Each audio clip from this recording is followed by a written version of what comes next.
Can we adjust it now?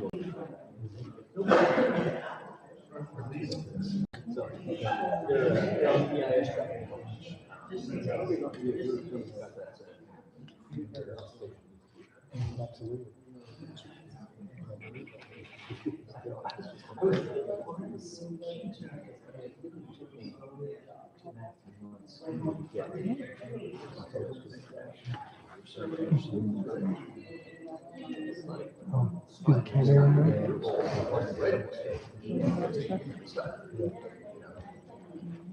Okay.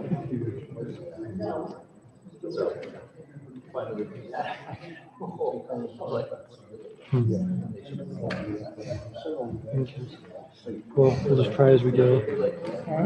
Okay. Test.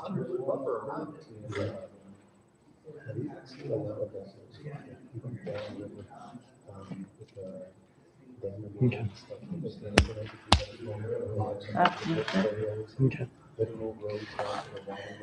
All right.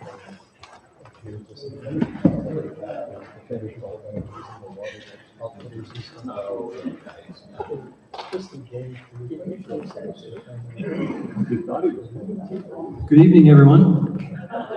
Welcome. So glad to have some of you out, and I'm sorry for the heat in here. It is appalling, but just one of the downsides of being in a 90-year-old building with no AC.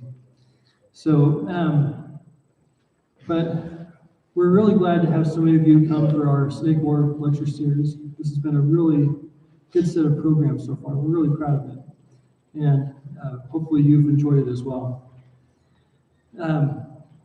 Our speaker tonight is Dr. James Robbins Jewell, and he's a professor of history and the chair of the Social and Behavioral Science Division at North Idaho College in Coeur d'Alene, Idaho. And he holds degrees from Eastern Washington University and West Virginia University, where he received his doctorate. And he's the editor of a book on duty in the Pacific Northwest during the Civil War, correspondence and reminiscences of the 1st Oregon Cavalry Regiment. And he's also the author of Agents of Empire, the 1st Oregon Cavalry and the Opening of the Interior Pacific Northwest. We're really lucky to have him here. He's one of the few authors who's written on anything to do with the Snake War. And so I'm sure that you'll find this absolutely fascinating. And so, I need to say, because of the heat, there is water out in the lobby if you need it. So please go out there if necessary. All right, with that, I'll turn the time over to Dr. Jewell.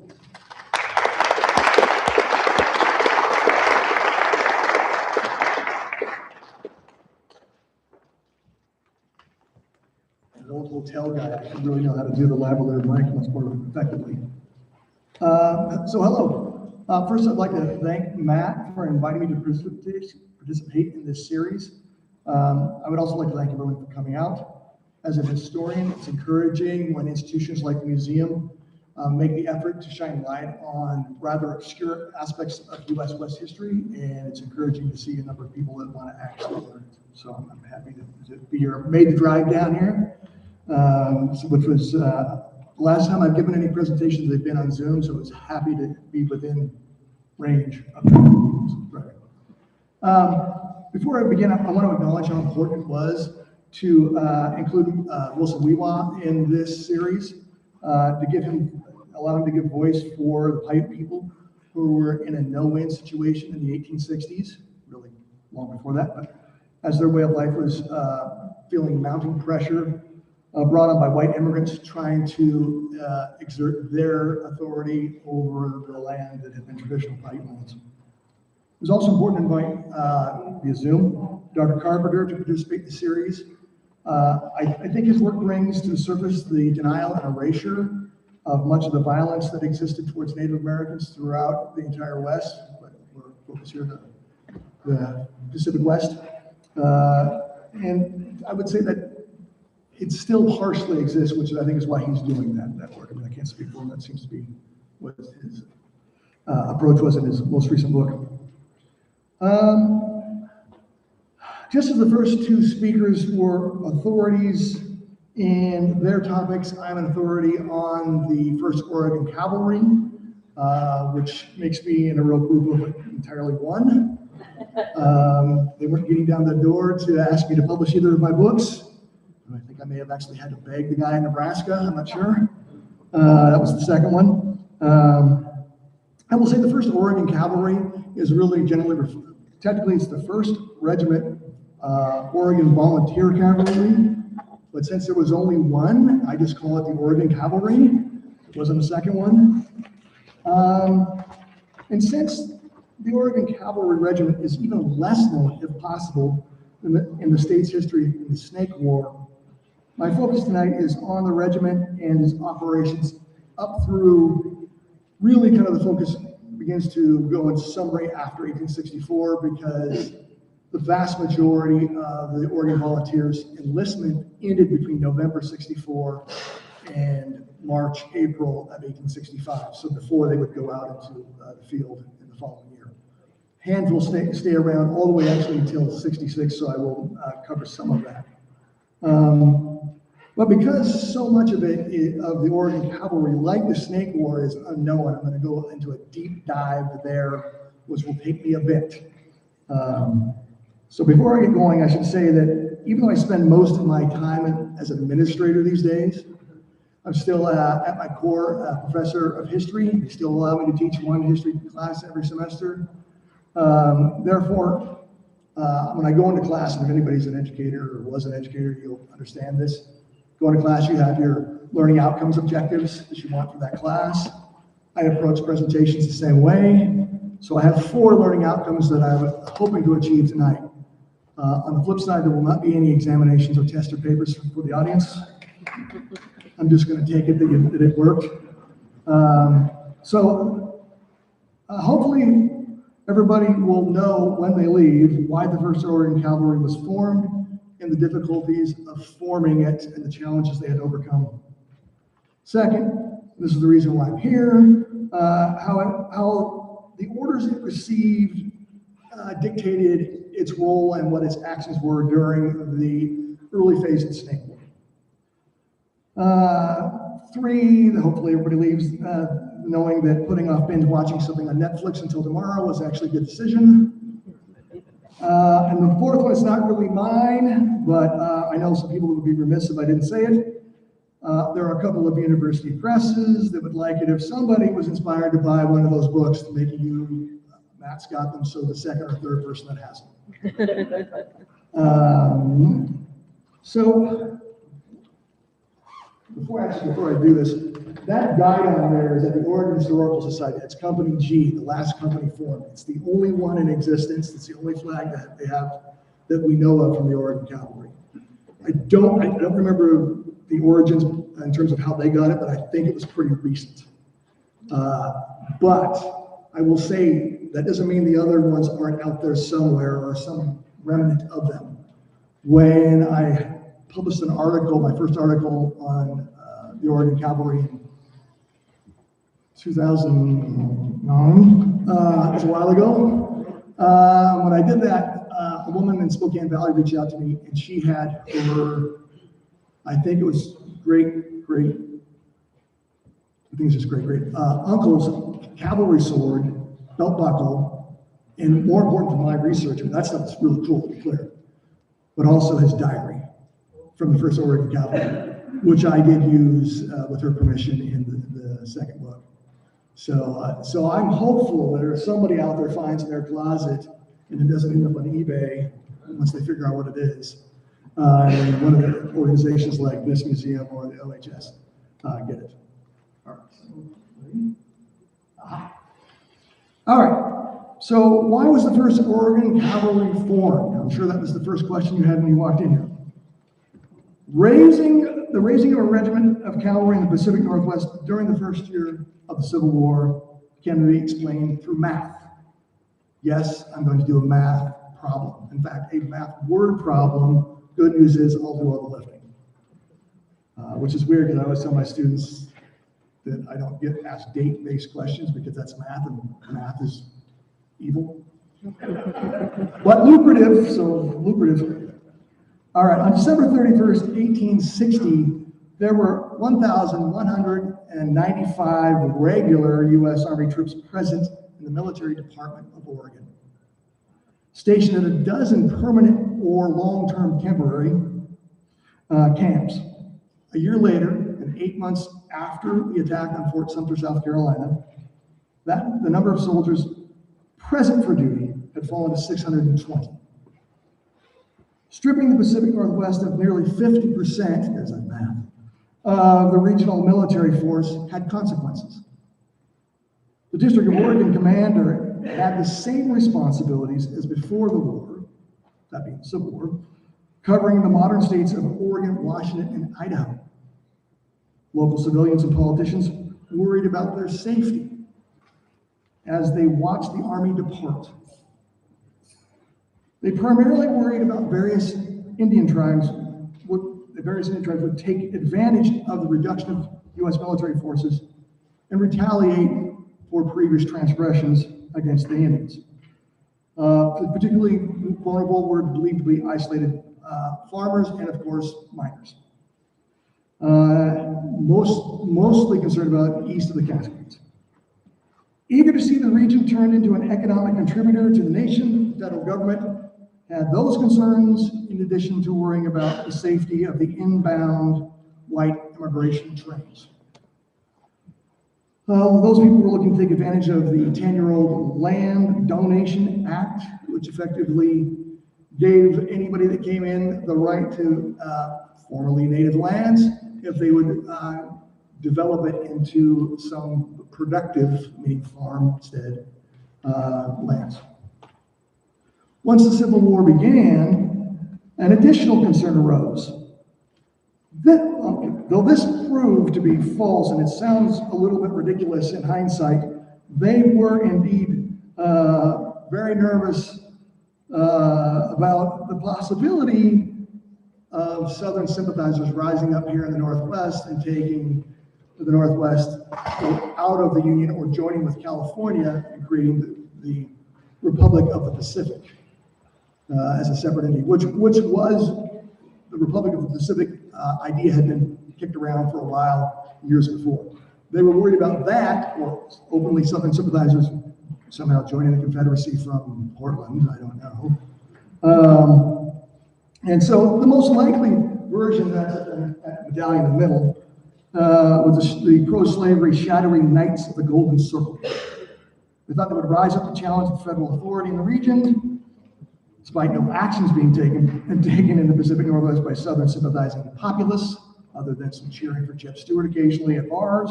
Read about a lot of that in my research. Concerns reached the highest level in the state.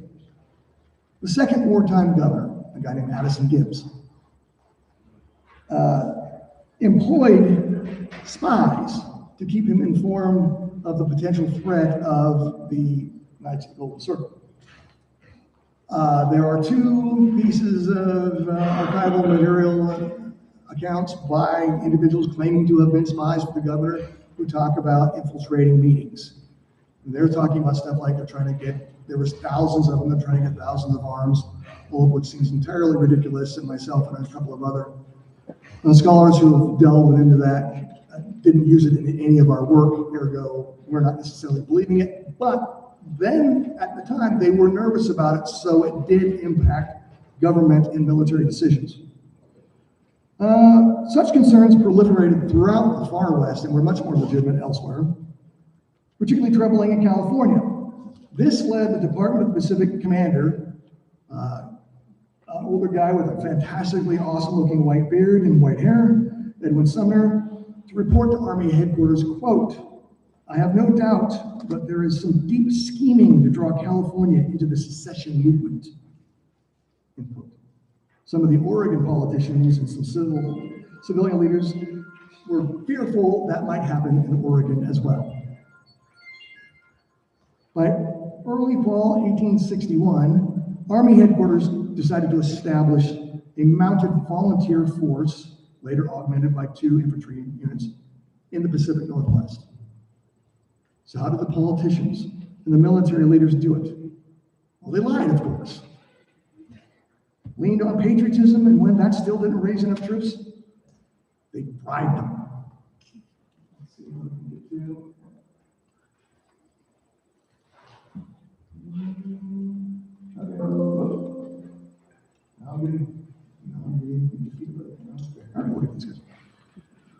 Actual responsibility for recruiting regiments fell to governors usually.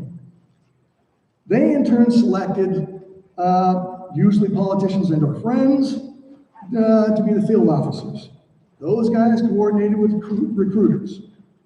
That, however, was not an option in Oregon, where its governor, John Whitaker, you see him there with a nice bowler hat, where John Whitaker sympathized with the South. In fact, many Oregonians accused him of being a full-blown secessionist. That's when they weren't calling him, I'm quoting here, a complete ass. Nothing has changed for politicians. In September 1861, Whitaker appointed Southern sympathizing A.P. Dennison, who had actually gone to the Southern Democratic Convention that nominated its pro-slavery candidate John Breckinridge for president. So Dennison was appointed recruiter in 61 to raise just one company, not a regiment, just a company. Upon his appointment, one newspaper declared Whitaker, Dennison, and most of their subordinates are secessionists. It predicted, quote, the appointment of Dennison may prove unfortunate to the state treasury. They were proven right. The Department of the Pacific Commander agreed, stating he felt any, quote, officers selected may not possess that character for loyalty to the general government essentially necessary in those occupying such important positions. So the Army made the unusual decision to circumvent the governor, complete ass Whitaker, for a more trustworthy Union man to oversee recruiting for a full regiment. Fortunately, in Oregon at that time was an extension of Abraham Lincoln's political family. There were several Lincoln former colleagues here. So this is where it gets weird. The guy they chose was Lincoln pal, Oregon Senator Edward Baker. Problem was, Senator Baker was also Colonel Baker, currently leading the 71st Pennsylvania, back in Virginia. So Baker, knowing he can't just fly out there or back out here, chose 3 men in Oregon to do the recruiting. That decision proves prophetic when he's killed a month later at the Battle of Ball's Bluff. I actually think, not to dismiss his untimely demise, but it was probably for the best for the Oregon Cavalry because they weren't trying to coordinate with a guy on the other side of the country. All right. Senator Baker's choices were intentional. Benjamin Harding was a politician. Reuben Maury, a military veteran of the Mexican-American War, possibly, seems a little conflicting information, may have been appointed to West Point. And then Thomas Cornelius, a little bit of both here, a prominent politician who had made his notoriety as a rather ruthless militia officer during Oregon's previous so-called Indian Wars. All right, just now look here. Loyal recruiters in Oregon faced unique challenges when they started recruiting for 10 companies. Math again, sorry, but hang on to that 10 for a minute. The most obvious obstacle was the state's population, which barely met the minimum for statehood 2 years earlier. Making matters worse, the military-aged males numbered less than 30,000. The largest city was Portland, 3,000. Recruiters in Oregon did what their counterparts in the East did. They appealed to patriotism. Lied, and if that failed, they fell back on incentivizing men with money. And something other states didn't do, they promised land. Appealing to patriotism worked initially, but only for some. One volunteer, James Waymeyer, wrote, quote, that from my perspective, or from my personal knowledge, I know that a great majority of the men who composed the 1st Oregon Cavalry were young men acting from conviction and patriotic duty. Another trooper agreed, stating he joined to show his unwavering devotion for the country our forefathers gave us as a heritage. The problem was it was difficult for Oregonians to see how they could show their patriotism so far from the seat of war. Therefore, some recruiters, eager to raise enough men to keep their commissions, so they have a stake in this, lied. Anybody served in the military and went through the recruiting process, you may recall being lied to. That's my dad's favorite story. You see the world, never left the U.S. Before there was proof otherwise, some of them assured volunteers they would eventually be sent east. Some volunteers, disregarding the obvious challenges with trying to get a mounted unit across the country when trains were not happening, remember, believed they would eventually face Confederates.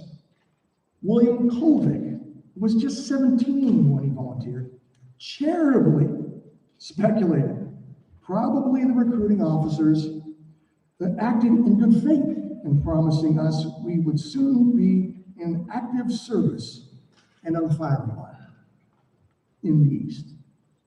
Long after his service, Colvig laughed at his gullibility. Quote, "We never got any nearer Gettysburg and Cold Harbor than the Cascade Mountains or that famous battle of Crater Lake." When volunteering lagged and it became difficult to promise men they would prove their patriotism, and I'm quoting this from a lengthy excerpt, just a little bit of it, by acts rather than by words, their love of and veneration for this blessed heritage bequeathed us by our forefathers. Recruiters had one last tool in their kit, money, or rather money in land. All Union cavalrymen received $31 a month and 75 cents per day for the use of their horse, regardless of where they were serving. The federal government eventually also offered bounties, but that was paid in the much despised greenbacks, which were deeply depreciated here in the West. State and local bounties, paid in coin, were more appealing than the federal government's depreciated paper money. The state of Oregon paid $150 in 3 installments that processed over a volunteer service.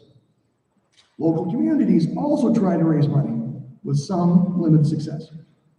Oregon later sweetened the bounty deal by offering an ambiguous, not clear where, 160 acres of land upon the completion of a full term of service. Despite the variety of recruiting strategies and tools, by the spring of 1862, only 6 companies, remember 10, only 6 companies had been raised. A 7th was added in 1863 after a really strenuous campaign in the press and stump speeches. Rather than waste any more time, the Army Adjutant General authorized the regiment to form with just 6 companies. Had they been waiting for 10, they would still be waiting. So the first year in the field, 1862. Though the regiment never formed as a single body, which is very common in the West, both before and after the war, you rarely saw an entire regiment formed as a single body. But in this case, there was multiple reasons it was never going to serve as a body. Too few men, too many places to be. The various companies of the regiment went into the field for the first time in 1862, and some of them would serve, if you stretch out the earliest enlistments, to last for over 4 years, during which the operational areas extended to the modern state of Wyoming, before receding later on in their service to Eastern Oregon and southwestern Idaho. And some troops did dip, and I'll have a map here later, dip down into California briefly while in pursuit of, at least that's what they were reporting, pursuit of Paiutes. The government's most important goal for its new mounted command was to assist the development of the region. To achieve that, the Oregon Cavalry's multi-layered jobs included exploration, where they were looking for good farming and ranching lands, as well as potential mining opportunities. But most of all, its job was to peaceful an environment as possible. Yes, military, peaceful. Modern one, yes. Beforehand, this seems a little innocuous. This was to encourage white immigration, and therefore, the next extension, white development. It is also fundamental to recognize that the cavalry exerted federal control differently, based largely on race. Whites threatening the peace might expect an investigation and possibly even removal, we'll talk about that later, whereas Native people accused of threatening the peace, often just by their mere proximity to white encroachers, might be killed. And plenty were. So the District of Oregon commander ordered the 6 Oregon Cavalry companies to, quote, prevent the outbreak of hostilities, protect settlers, and secure justice on either side for the preservation of amicable relations.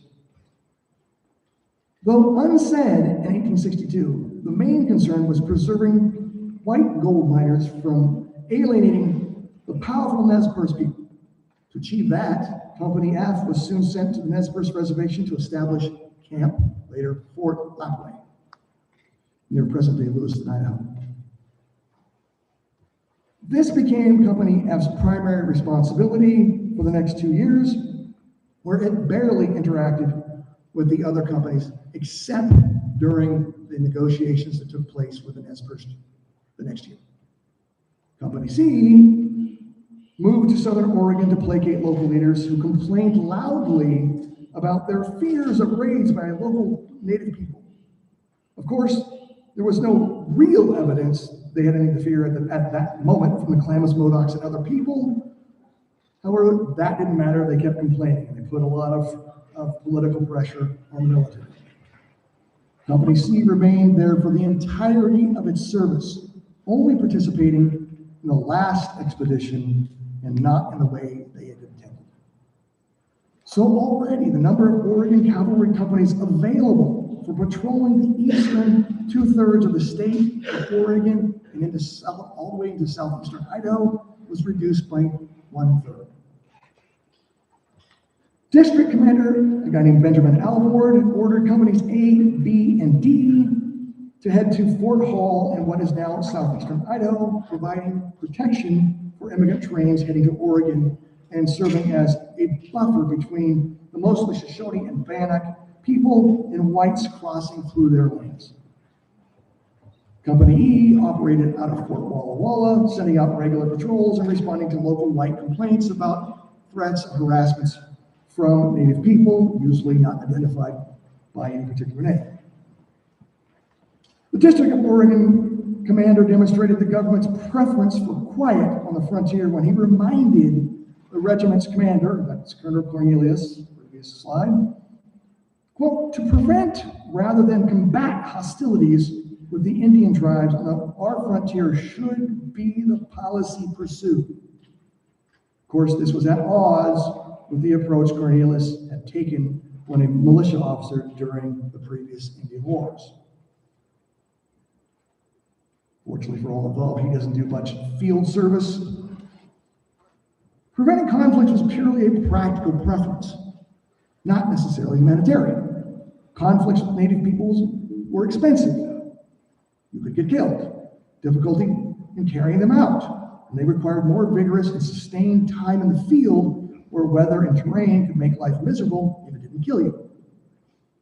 To prevent conflicts, Colonel Mallory, that's our guy that's actually in the field, leads companies A, B, and D along the immigrant trail to preserve, quote, order, and especially whenever your command comes into contact with peaceable Indians, a frequently used phrase, the Indians should be vigilantly protected from injury or violence from whites, whether soldiers or citizens.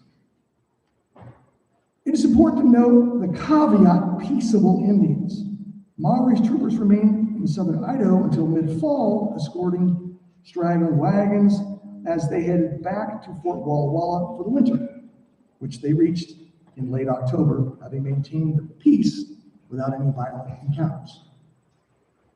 The same could not be said for Captain George Curry, and we will be talking about him a number of times tonight, and Company E, stationed at Fort Walla Walla.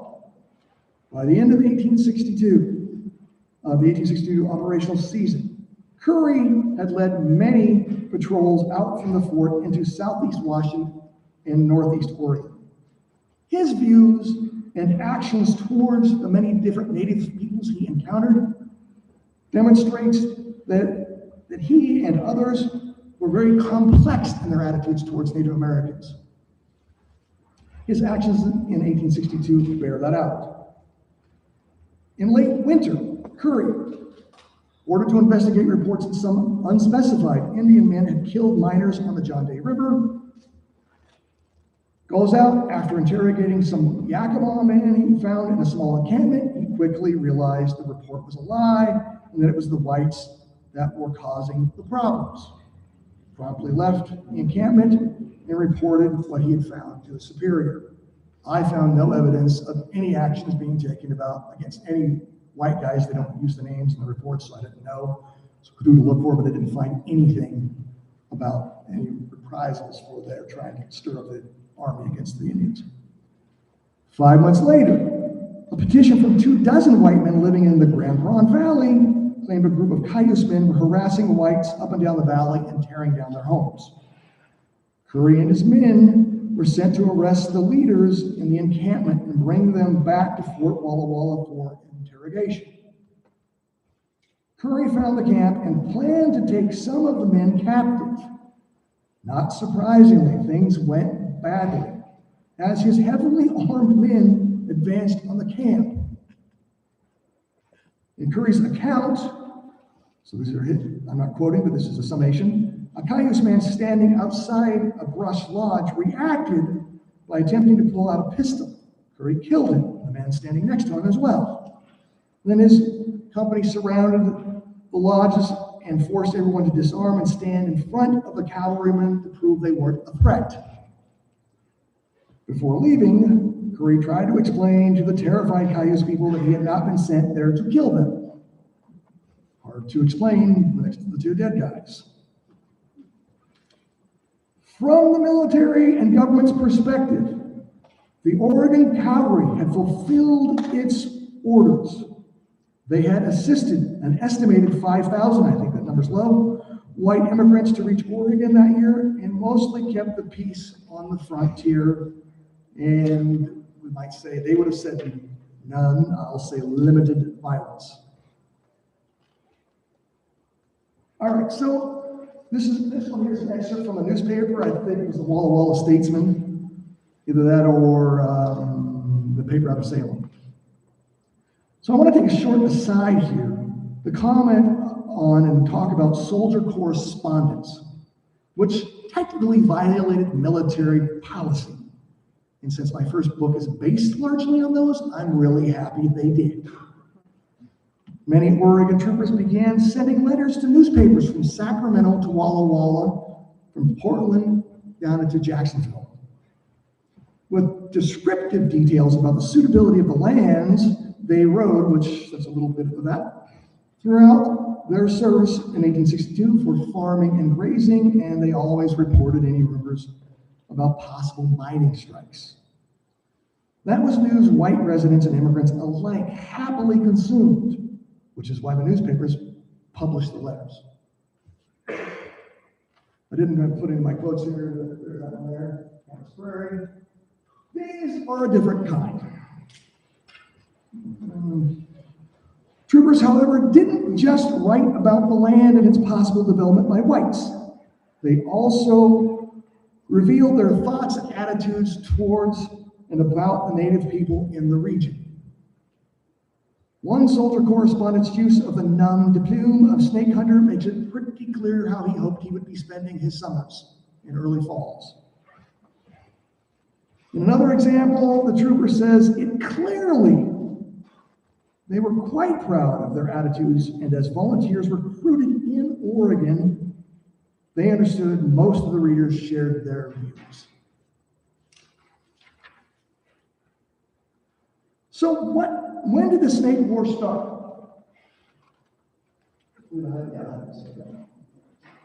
I'm a little bit at odds with, if you go out here, there's the book by Greg Michno that says 64 to 68. I disagree with Greg. I haven't had any debate with him about it. Maybe I will. I'll email him later. I think it's 1863 if you're looking at it from a military perspective. Civilian murders, of course, of Native folks, Native retaliation, and murders of individual white farmers, miners, and people on the Immigrant Trail had been going on in increasing frequency for 2 decades. But I picked 63 for a reason. Because it's the first time the military specifically gives orders to target the quote-unquote snakes. In 1863, instead of escorting immigrant trains, the district commanders deemed, quote, it important that an expedition against the Snake Indians shall be made to strike them in their haunts, 120 miles east of Fort Boise, near the Camas Prairie, north of Salmon Falls. General Alvord said the troopers might fight and give some opportunity to inflict a severe chastisement upon the snakes, who were, in fact, this is me, not him, in fact, mostly Shoshone in this particular region. Since one of the Oregon Cavalry's stated goals for 1863's campaigning season was to find and kill so-called snakes in their home country, it seems pretty clear to me the snake war had begun. So I'm going with 63 if I got pinned down. I wouldn't say that's a hard number, but if I had to pick one, that would be the one. So if it feels like it has taken me a long time to get here, to the actual war, it has. Because of the federal government's instrument of power in the region, the Oregon Cavalry had many responsibilities. Though the nature of their service shifted from protective to offensive in 1863, troopers like Snake Hunter first encountered large numbers of Indians for an entirely different reason. And I'm guessing he probably wasn't feeling too bold. Increasingly fearful that white miners encroaching on Nez Perce lands would break the powerful tribe's long-standing, though increasingly strained patience with whites, the U.S. government sought to negotiate a new treaty. In late May 1863, before Alvord's new aggressive search and kill strategy could be implemented, 80% of the regiment concentrated near Fort Lafayette to overawe the Nez Perce people during the last round of negotiations, which resulted in ceding roughly 90% of their land, which was after the previous treaty.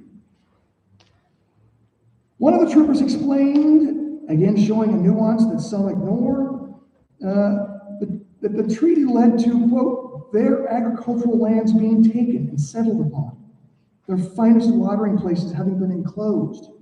Ruffians of every stamp have flocked here, and they have abused the Indians, and besides stealing their fine horses. While waiting for the negotiation to conclude, Captain George Curry again demonstrated that even for those men who were eager to engage the snakes, their views on Native peoples could be complicated. Not only did Curry order his men to destroy a cabin 2 white men built on Nez Perce land, which they then threw into the river, he showed surprising empathy for the position the Nez Perce were in. Ordered to keep an eye on the non-treaty Nez Perce leaders during a debate about the latest cession of lands, Curry observed and made comments during that, which said,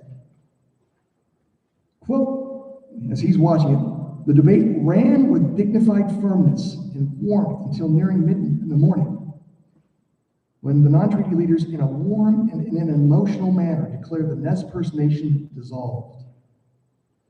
Realizing there was no threat, Curry led his men away from the camp, quote, having accomplished nothing but that of witnessing the extinguishment of the last council fires of the most powerful Indian nation on the sun side of the Rocky Mountains. Once the treaty was signed, 3 companies, or half the regiment, started on their delayed expedition. Alvord reminded the expedition commander of his new approach. The Snake Indians deserve a severe castigation at our hands, and so far as your time means and opportunity extend, I desire you to administer to them such punishment. He wanted the three regiments to give the snakes, quote, a whipping in battle, end quote. And if they encountered any Indians accused of murdering whites, he authorized them to be tried by military commission and summarily punished. In other words, hang them as George Wright had done in 1850 up near where I'm from. The same authority was not extended to the whites, who had clearly in one incident murdered a native person. During the coming expedition, the Oregon Cavalry found the bodies of an additional 7 unidentified indigenous men in southern Idaho who were all killed at the same site. They had clearly been murdered, and yet no attempt was made to find the perpetrators. Had this been 7 white guys, the cavalry would have taken off after the nearest native group they could find. The expedition finally headed for southeastern Idaho Territory on June 15th, going as far as the Fort Hall region. It remained there until returning to Fort Walla Walla in the fall, which it reached again in late October. During their time in the field, despite finding no evidence of Indian trouble and being told by inbound immigrant trains that they had not encountered any hostile Native Americans nor had they been harassed by any Indian tribes.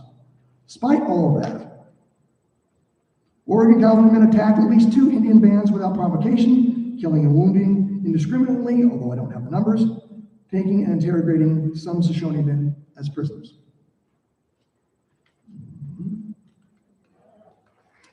Though orders for the expedition into southern Idaho to seek and kill snakes led to the murder of an estimated at least 8 native people by the Oregon cavalrymen, thus initiating the Snake War, and the discovery of 8 additional dead Shoshones, likely murdered by whites, made matters worse.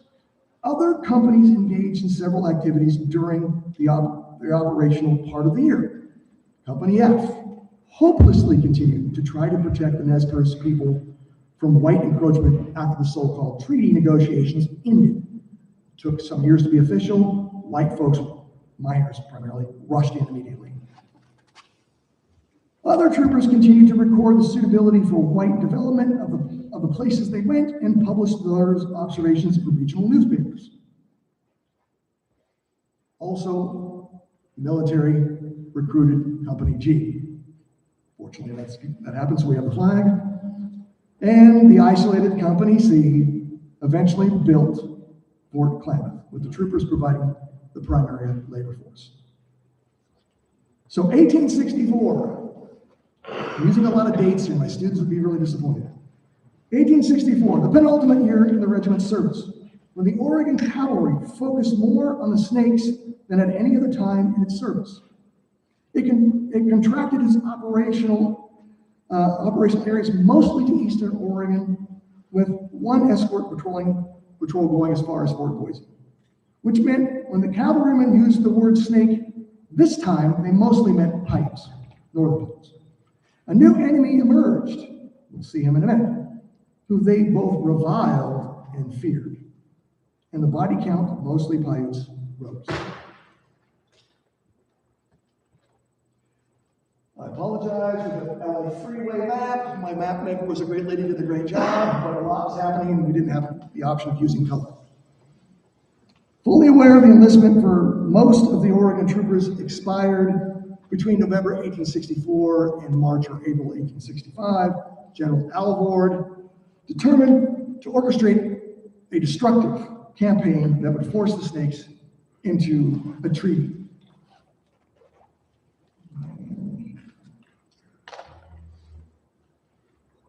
Alvord planned to use both his infantry, which was the Washington Territorial Infantry, or technically the 1st Washington Territorial Infantry, and especially the mounted forces in a textbook pincer movement to constrict the operational spaces of eastern Oregon until the northern Paiutes were forced into a decisive clash with the cavalry.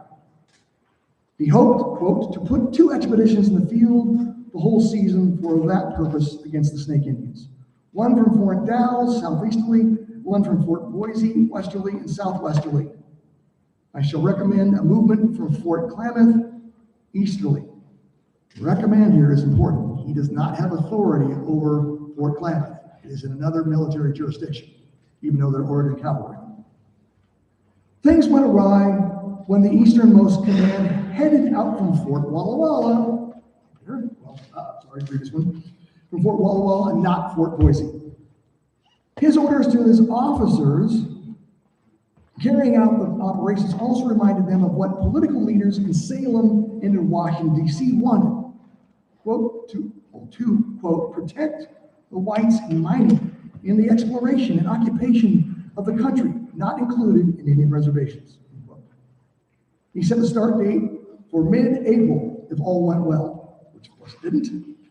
Between March and October, the various elements of the Oregon Cavalry engaged with Native Americans, mostly Northern Paiutes, but also including bands in southeastern Washington. Those encounters usually fell into two categories: murder of Native peoples that were part of a small band, or something resembling frontier combat between two armed groups. Captain Curry, again, participated in a typical example of murder in February, when he ordered his men to fire into a small encampment of unidentified Indians, although I'm thinking probably Palousas, who may or may not have stolen livestock from free local farmers.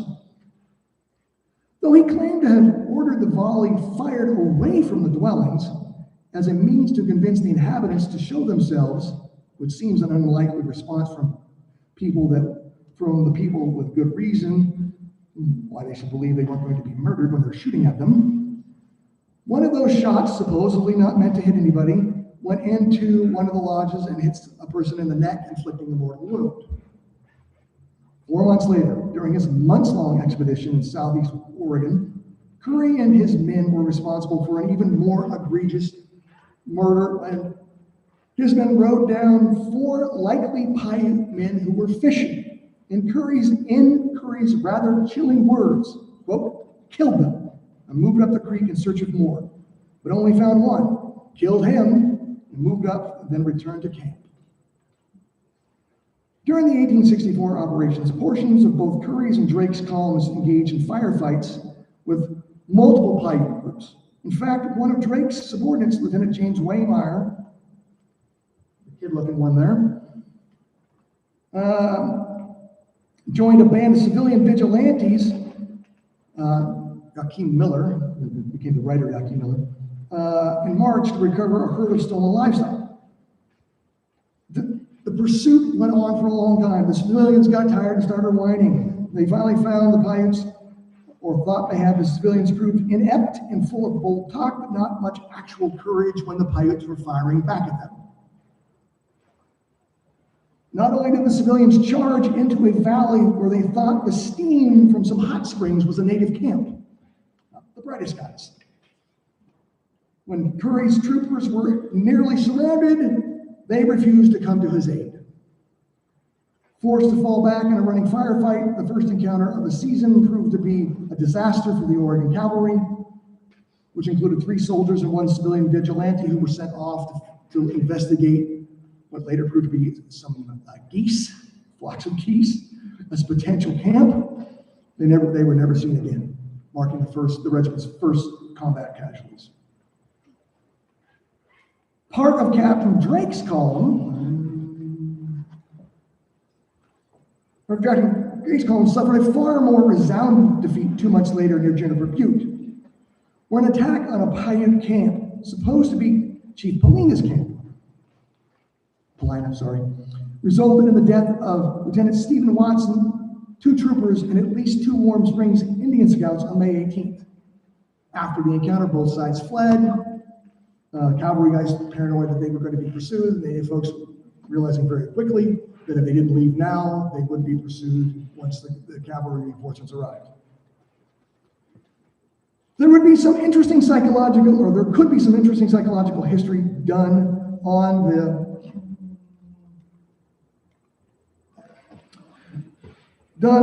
the sudden rise and notoriety of Chief Polina. Civilians and the military suddenly decided in 1864 he was not only the primary leader of all hostile interactions, he personally participated in almost every encounter, no matter how far apart they were geographically. While Paulina did lead resistance to white encroachment and raids on, we have some instances on immigrant trains, he also was there at the firefight with Stephen Watson.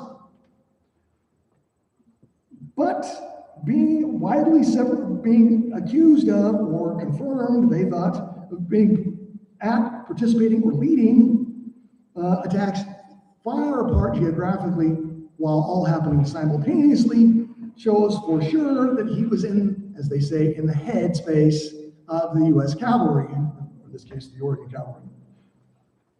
Reading the military correspondence and reports, it is almost as if the soldiers were embarrassed if they got into a firefight with someone other than Chief Paulina. Having created an almost mythical aura about him, Chief Paulina became the Oregon Cavalry stand-in for the famous Confederates their Union colleagues were fighting in the East.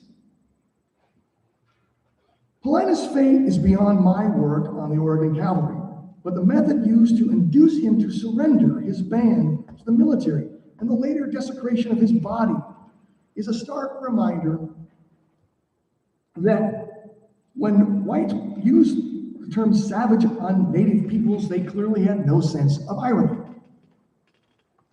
Chief Paulina agreed to a treaty in August 1865 after the military took his wife and child hostage in late 1864.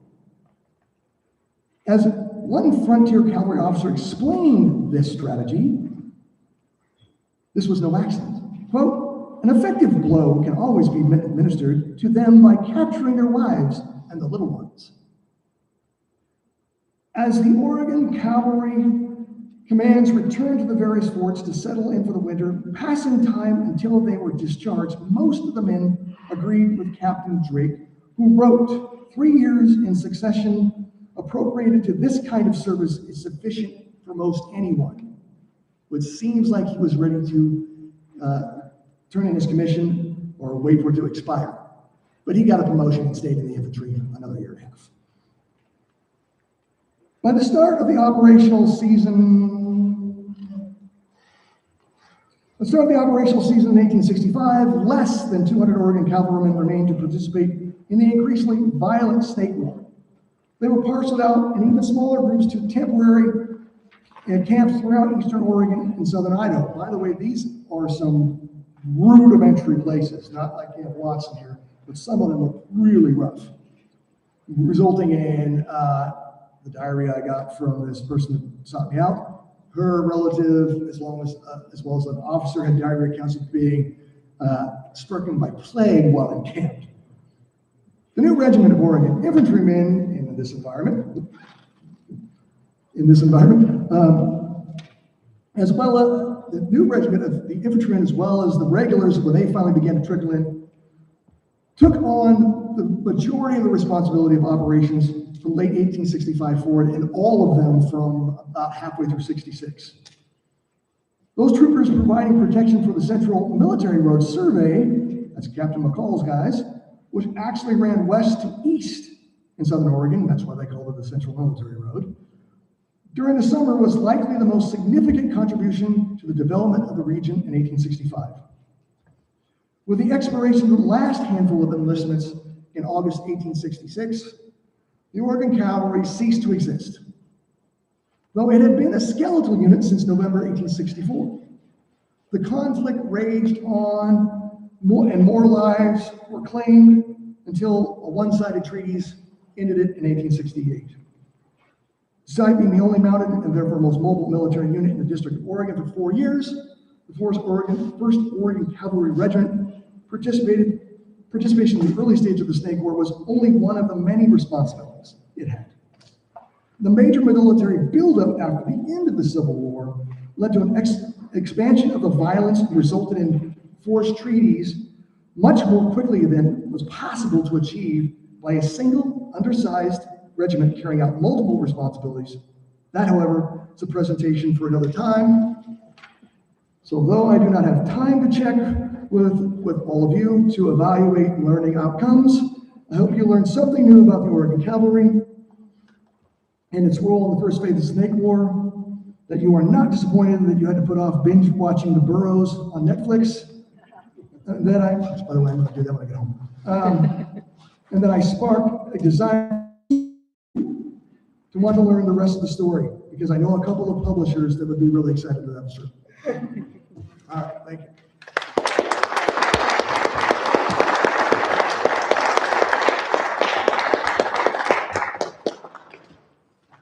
Thank you, Dr. Jewell. Now, if you have any questions, feel free to ask. Mike is yours. Yeah, by the way, if you're on this side, it's gonna be really hard for you to see against the light. Okay, great, thank you. I'll step over In here. a little bit of a scholar of the Frontier Army where this is going a bit forward, but when George Crook, after the battle, one little big one, was pursuing Sioux and Cheyenne, he had engaged what was called the Starvation March, where it ended his infantry ended up not only outdistancing the cavalry, but they ended up shooting and eating their horses. It was the Oregon Cavalry confronted with that. It seems like they'd be really short on grain for their horses in the sparse areas of eastern Oregon at this time. There's a great quote from one of the cavalry. He talks about going up and down the mountains and stuff, and he says they felt like Napoleon crossing the Alps. And they talk about, and within days of each other, of these events happening, being in a foot and a half of snow, and then being down in 110-degree heat on a parched, high plains desert. I did not encounter anything where they had to kill any horses. They reported coming into some camps. They, of course, chased some Shoshone, Paiute, Hispanics, Modocs, Klamath out of and finding horse meat cooking. The kid right my background, the 1st Oregon Infantry here at Fort Klamath, and they went on operation today, but run neighborhood mules is what I understand. Now, so in my first book, I almost included publishers wouldn't let me, but I had enough 1st Oregon Infantry first person stuff. I could have added another 185 pages, but publishers wasn't interested. Well, it'd be big in this area if you couldn't do it in these. Well, was there a problem with armaments as well with them? Sometimes they got leftover stuff and things like cut down this. Well, it was really bad at first. I mean, they were unarmed and ununiformed for a really long time in '62. Now, part of that is because it was one of the worst winters. They all mentioned worst winter in 30 years. Although if you do the math, 1830, which one of you guys was here in 1830? So it was a really bad winter. And so they had difficulty getting stuff transported out. As far as I know, the regulars took most of their stuff. So where it came from, I don't know, but the accounts I have doesn't really complain after '62. They don't really complain after '62 about uniforms and equipment.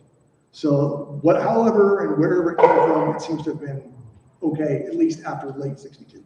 Whereas with a reenactment unit, the 20th Maine 1st Oregon Infantry, and they said they eventually got coat packs, Springfields with Most common. state-of-the-art rifles. Yeah, the most common prior to the lever action for cavalry. Sure. Or not before, but I mean, it's 7-shot. Yeah. So, as you were kind of saying earlier, there were some police officers that were a little bit more lenient or, kind of understood that Indians weren't always the villains. Do you know if there was any, especially because these were locals, were there any, conscientious objectors or any? Well, obviously, there's no draft, so they couldn't force anybody to serve. They had a hard enough time. I mean, they were taking anybody they could. They threatened it back east, and they had to implement draft rights in New York, but they didn't have that out here. I don't think they could have enforced it, for one thing. So there wouldn't have been any situation where you were forcing somebody to. I never read anything about anybody saying, I'm not serving because I don't believe in this, but they couldn't have forced them anyways. Okay, so because I know now, you just signed a contract, military, you have that early meetings. But back then, when they wanted, they didn't really care too much. Everybody that joined seems to have been in the field. Nobody seems to have said, hey, I want to, some of them stayed back, but nobody seems to, that I've encountered, seems to have said, I'm here fine serving, I'm just not doing that. They all seem to have followed wherever they were told to go, as far as I can tell. In the first book is a lot of primary, almost entirely primary, and that never comes up. Although to be fair, they're writing for a public audience at the other end of the paper, so those guys that are objecting probably aren't writing that. So it would be an interesting dive, and it would be real, but it would be really hard to find.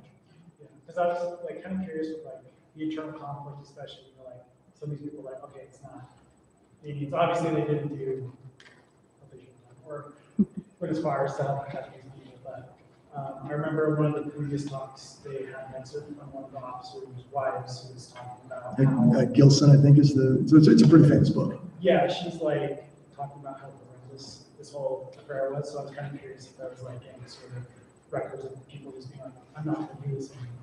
Yeah, I have not encountered, and I'm sure there was plenty of people that actually had that attitude. But usually when I encounter that in large pictures, I do the whole Department of Pacific and some other projects. When you encounter that, they're in San Francisco or Sacramento, or I guess up here we would say Portland, where there's absolutely no likelihood of like Jacksonville, Florida, or Jacksonville, Oregon, or Jacksonville was really nervous about being attacked when the military pulled out. So those folks are going to have somewhat different attitude than the stuff I've encountered now with and again, I think it's Gilson, and being on a fort.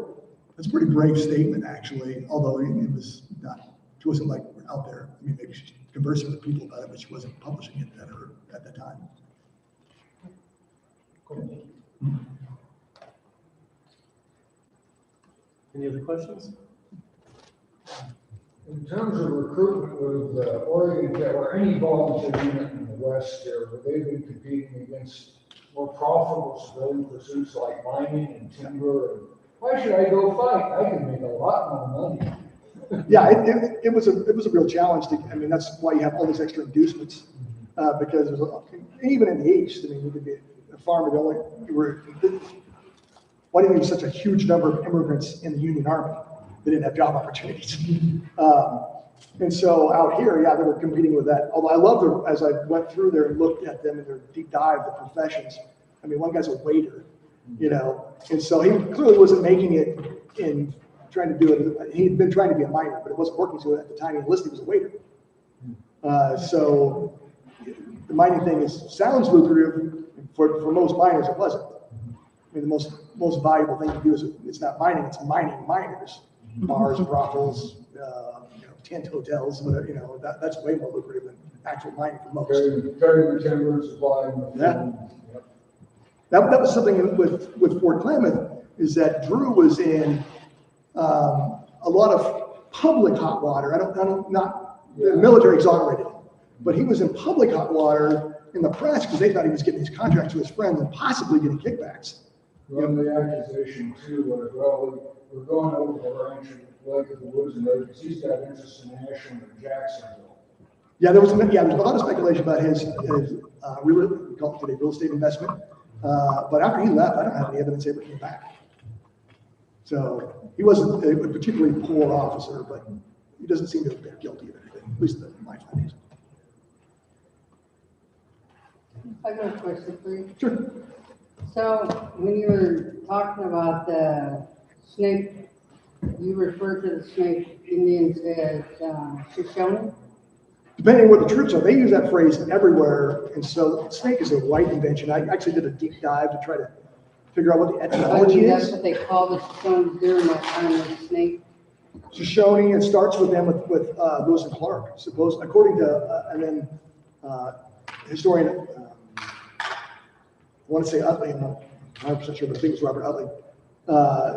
He also was saying that's a Lewis and Clark thing. And then I saw in a newspaper accounts description of encounters with Native Americans in this region in 1840s, where John C. Fremont is wandering around doing his thing, and he's using the term snakes, but he's not, he's in the West. He's not this part of the West. I was asking because the Paiutes that are enrolled with the climate tribes here now, some people say, some of the Paiute people, local ones, say that they got the name the Houston Banded Snake River Indians because they were rounded up on the Snake River, but they weren't really Snake River Indians. So did you come across any of that? The only thing I came across in all of my research on that is, and this isn't anybody, a primary source, anybody that was there. One of the scholars argued that the Snake River being the source of that said it's not. and it wasn't super detailed, but that was just their position. And that's the only encounter I've had with the idea that it was because of proximity to the Snake River. So I have a very not great answer, unfortunately.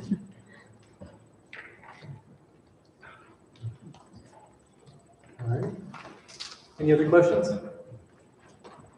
All right, thank you so much, everyone, for coming tonight.